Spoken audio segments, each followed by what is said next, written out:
पहले जो तो होता नहीं तो कि लड़का बिटिया दूसरे को देखते करे। पहले लड़का चे लंगड़ो हो चे लूलो हो चे बिटिया कानी हो चे खुतरी हो, जैसी बार जाती भाई संग ब्याह करो जात तो करे। हाँ तो अब रेवती एक के साथ लंबी महाराज आत द्वापर युवाइयो तब बलराम जी को ब्याह रेवती के संगे भाओ। और जब रेवती के संगे ब्याह भाओ तो बलराम जी जब बारात लेके पहुंचे, अब बलराम जी मन में बड़ी खुशी आती, बिटिया ये कोई सुगर सुंदर सी एकदम लचकीली। अब बलराम जानता थे बिटिया नहीं तो टांगे सी तो हाँ सो का भाओ। अब बलराम जी बारात लेके पहुंचिए अरशद नगरी में। अब जैसे ही पहुंचे परीक्षित जी महाराज, सो रेवती हाथ में जयमाला लेके आई मंडप के नीचे। हाय बलराम जी ने देखो चबिटिया कैसी है, हम तो जब सामने बारे से लग रहा है और जाए के साथ लंबी भगवान कराइया संगे रहे। अब भगवान मन में सोचने लगे बाजी वाह इनकी बात बनी। तो भगवान सोच रहे हैं अरे कैसे गुजरे होए भैया की और ये तनी लंबी सुकुमारी से जा प्यारी भवजा हमारी से कैसे गुजरा होए भैया की तनी लंबी सुकुमारी से जा प्यारी भवजा हमारी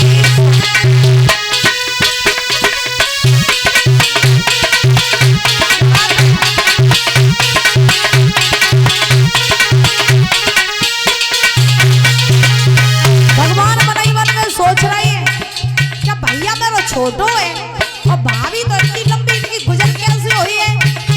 तो सोच रही है ओ मेरो भैया लगे रहो पारो है,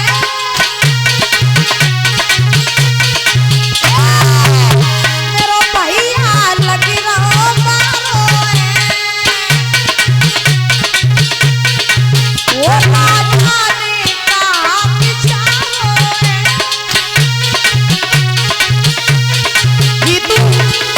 अरे इतने दिन तक रही पापा लंबी भाई हमारी सैया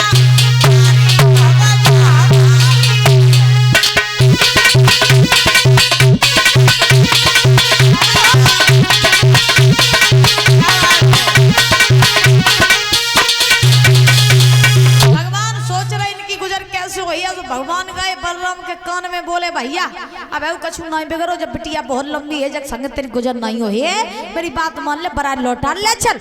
बलराम जी ने कही लला बारात लौटा ले चले तो फिर हरगी तुम्हारी बेइज्जती और राजाओं की बेइज्जती बिटियों की बेइज्जती। ताजो अब आए हो तो ब्याह करके ही जाइए। सो महाराज बलराम जी को ब्याह रेवती के संगे भाव। अब बरातियन ने सबने हंसी बनाई महाराज कि ले भैया तो बच्चा लगा तो भाभी तो इतनी लंबी, अब इनकी गुजर कैसे। सब बराती हंसन लगे, बलराम जी को बड़ो बड़ो लगो अच्छा हंस रही है जे सब। सो बलराम जी ने कहा करो कि बलराम जी के महाराज हथियार रहे हल और मूसल। सो महाराज बलराम जी ने कहा करो कि रेवती के सर पे महाराज हल रखा और मूसल की ठोक लगाई और जैसे ही ठोक लगाई सोई अपने जित्तो बनाई लो और अपने जित्तो बनाए के बलराम रेवती को लेके द्वारका में आए रहन लगे। लेकिन इन दोनों के रिश्तों में एक खासियत क्या बलराम की और रेवती की कबहू बनी नहीं, खटपट हमेशा होता ही रहती। बलराम की रेवती की कबहू नहीं बनी परीक्षित जी महाराज है, तुम्हारी नहीं बनती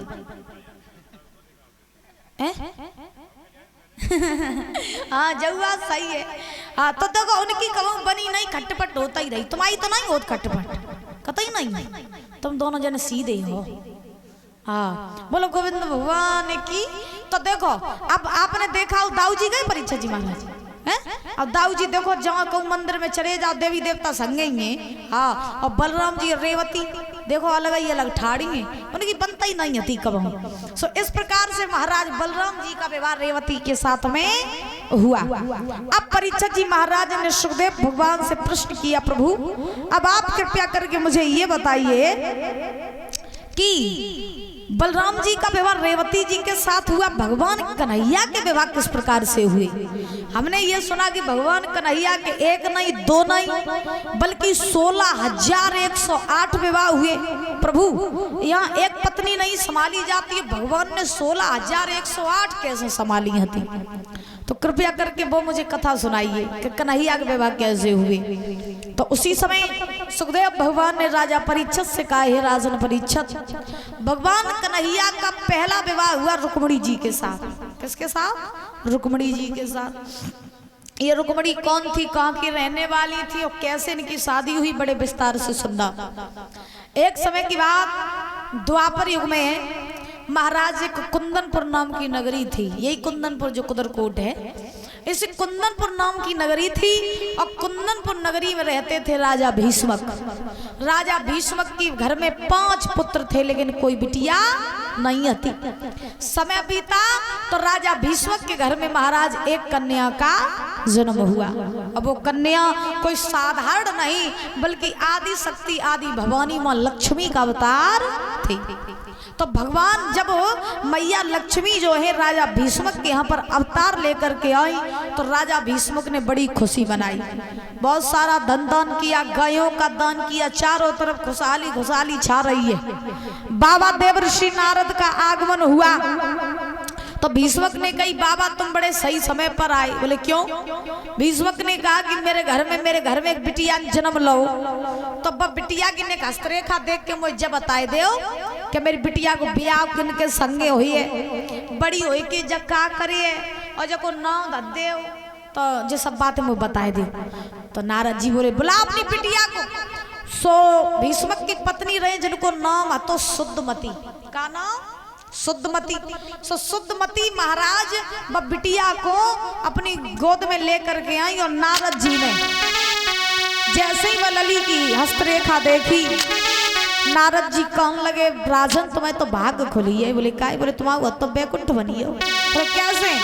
तो नारद जी ने कही, सुनो तुम्हारी बेटी का नाम, तुम्हारी बेटी की शादी किसके साथ होगी, बड़ी हो गई ये क्या करेगी, तो हम तुम्हें बता रहे हैं।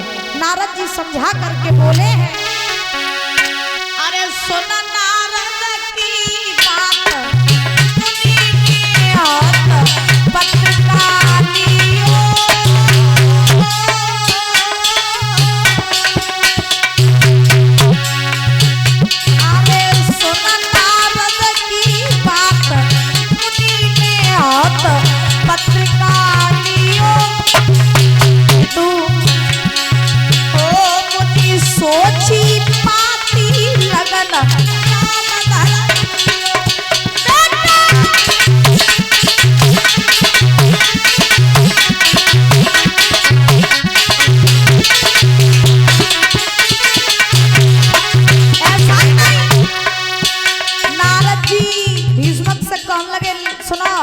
राजन, हम तुम्हें बता रहे हैं तुम्हारी बेटी का नाम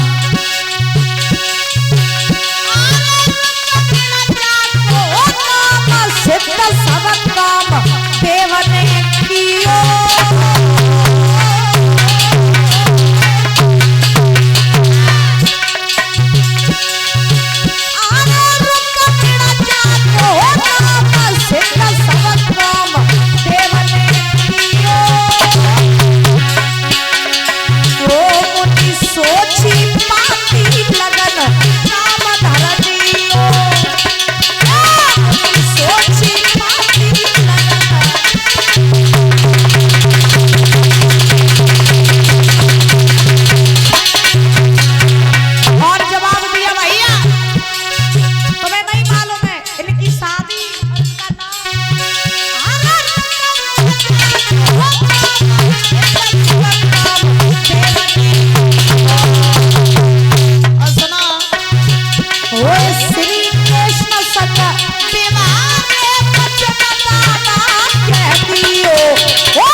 सुखदेव भगवान समझा रहे हैं राजन परीक्षित। नारद जी ने कहा तुम्हारी बेटी का नाम होगा रुक्मिणी।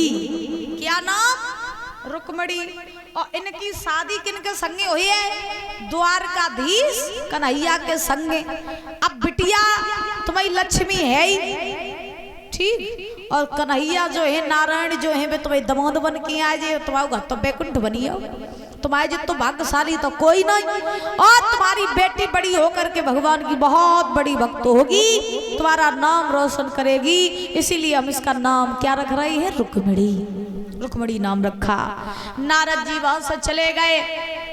अब धीरे धीरे धीरे धीरे रुक्मिणी जो रही बड़ी भई, और जैसे ही रुक्मिणी बड़ी भई तो संतों के मुखार बिंद से रुक्मिणी जो है ये भगवान की चर्चाएं सुनती हैं। और संतों के महाराज मुखार बिंद से जब रुक्मिणी ने भगवान की चर्चाओं को सुना तो महाराज बचपन से ही रुक्मिणी के मन में कृष्ण नाम की भक्ति जागृत हो गई। बचपन में ही रुक्मिणी ने सोचा क्या कुछ भी हो जाए शादी करेंगे तो किसके साथ? कन्हैया के साथ। ना तो मर जाएंगे लेकिन किसी और के साथ में शादी नहीं करेंगे। अब तो ऐसी लगन लगी, ऐसी लगन लगी कि सोते जगते चलते फिरते खाते पीते रुक्मिणी को दादा कन्हैया दिखाई देने लगे। और जब देखो रुक्मिणी ने कबू देखो नहीं कन्हैया को, सिर्फ सुन करके और महाराज भक्ति में लीन हो गई। बस आइए क्या चलते फिरते और सोते जगते और श्री कृष्ण चंद्र गुड़ और गाने लगी।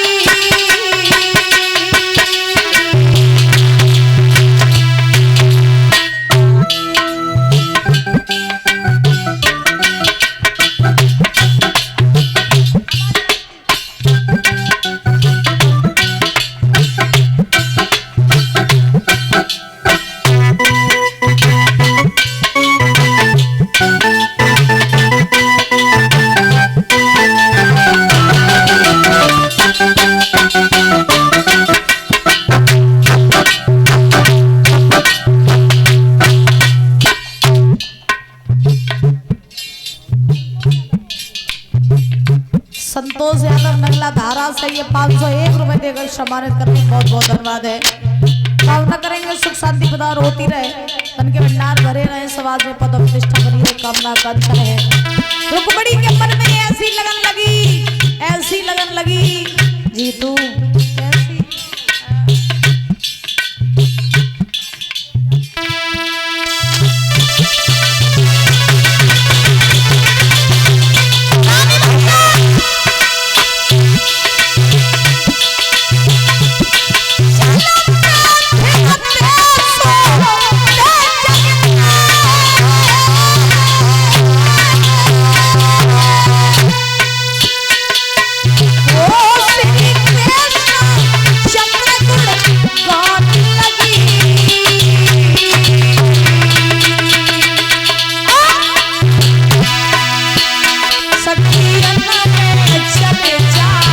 छिड़े गई है,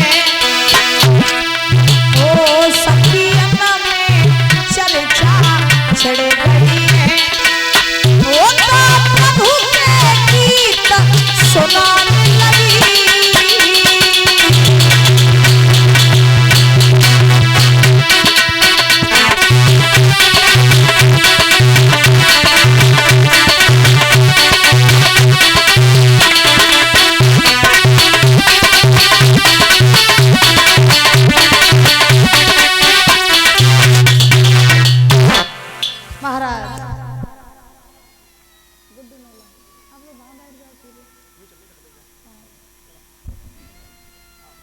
और ये गुड्डू भैया ये 101 रुपए देकर के सम्मानित कर रहे हैं, बहुत बहुत धन्यवाद है। और ये 21 रुपए देकर के हमारे समस्त स्टाफ का सम्मान कर रहे हैं। कामना करेंगे सुख शांति प्रदान होती रहे, धन के भंडार भरे रहे, समाज में पद प्रतिष्ठा बनी रहे, कामना आकांक्षा है। बोली वृंदावन बिहारी लाल की, राधा रानी सरकार की। महाराज अब रुक्मिणी के मन में भगवान की भक्ति जागृत भाई। रुक्मिणी सोते जगते चलते फिरते उन्हें कन्हैया दिखाई देने लगे। और जैसे ही कन्हैया दिखाई देने लगे, अब तो महाराज रुक्मणी कन्हैया की भक्ति करते करते बड़ी हो गई। रुक्मणी की सहेलियां अगर ढंगा बैठती हैं काऊ और की बात करती तो रुक्मणी काऊ की नहीं सुनती, वे कन्हैया की आला धर लेती मारा।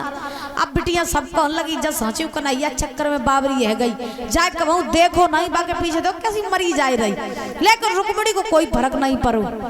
अब का बहो महाराज क्या रुक्मणी जब धीरे धीरे धीरे धीरे बड़ी भई, रुक्मणी विवाह के योग हो गई, और जैसे ही रुक्मणी विवाह के योग भई तो महाराज का बहो कर रुक्मणी की मैया रहे शुद्धमती, सो उनने देखो कि हमारी बिटिया शादी के योग है तो अच्छा घर और अच्छा वर देख करके बेटी की शादी कर देनी चाहिए। अच्छा घर में बिटिया सियानी हो जावे तो हर माँ बाप को चिंता लगती है कि अच्छा घर वर देख के बिटिया की शादी कर दे। एक बात बताएं, लड़की माँ बाप जो होते व्यर्थ की चिंता करते हैं महाराज। माँ बाप का सिर्फ फर्ज होता है लड़की के लिए लड़का देखना, अच्छा घर वर देखना, लेकिन वो जाएगी वहीं जहां से उसकी किस्मत लेकर के जाएगी। आप लड़की के लिए कितना भी अच्छा घर ढूंढ देना, आप लड़की के लिए महल देख देना, लेकिन दादा अगर उसकी किस्मत में शादी के बाद दुख लिखे होंगे तो महल जो है वो झोपड़ी बन जाएंगी। और बिटिया की शादी अगर तुम झोपड़ी में कर दी और ब्याह के बाद अगर सुख लिखे हुए तो झोपड़ी महल बन जाइए। कहने का भाव जनक जी महाराज ने सीता के लिए ढूंढे राम आते हैं, जनक जी ने सीता के लिए महल ही ढूंढे आते, लेकिन जनक जी थोड़ी नहीं जानते थे कि भाई बिटिया सब जिंदगी बन में रही है, सब कुछ होए के बाद वो बिटिया जिंदगी बन में ही काटे। तो कहने का भाव माँ बाप व्यर्थ की चिंता करते हैं। एक बात बता दें, बिना समय से पहले कोई काम हो नहीं पाता है, कोई काम नहीं होता बिना समय से पहले। अब रुक्मणी की मैया शुद्धमती सोच रही कि बिटिया को ब्याह कर दे, और बड़ी हो गई है, सयानी हो गई है, अच्छा घर वर देख के शादी कर देनी चाहिए। उसी समय आज क्या हुआ महाराज,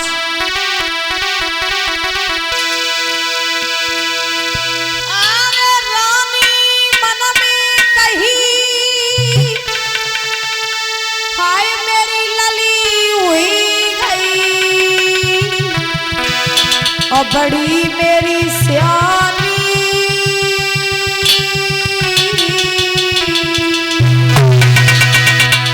और पर योग सुता के हुई गई रे, अज सोच रही है मारा।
एक दासी को बुलाया और दासी को बुला करके कहा दासी चली जाओ और सभा बीच में जाकर के मेरे महाराज भीष्मक को ले आओ। दासी गई है, राजा भीष्मक के पास पहुंची, जवाब दिया महाराज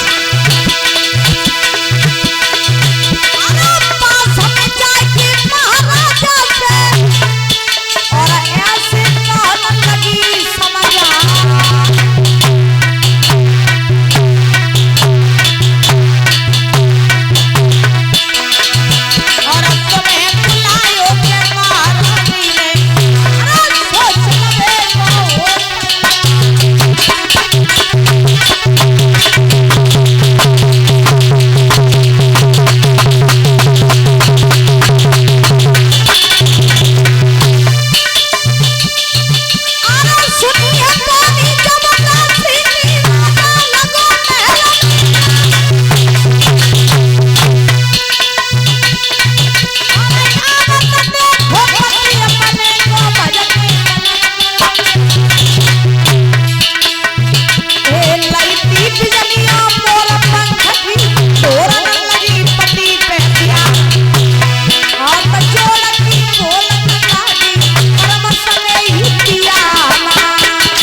आज सुबह भगवान समझा रहे हैं, दासी जो थी वो चली है, जल करके आज पहुंची है।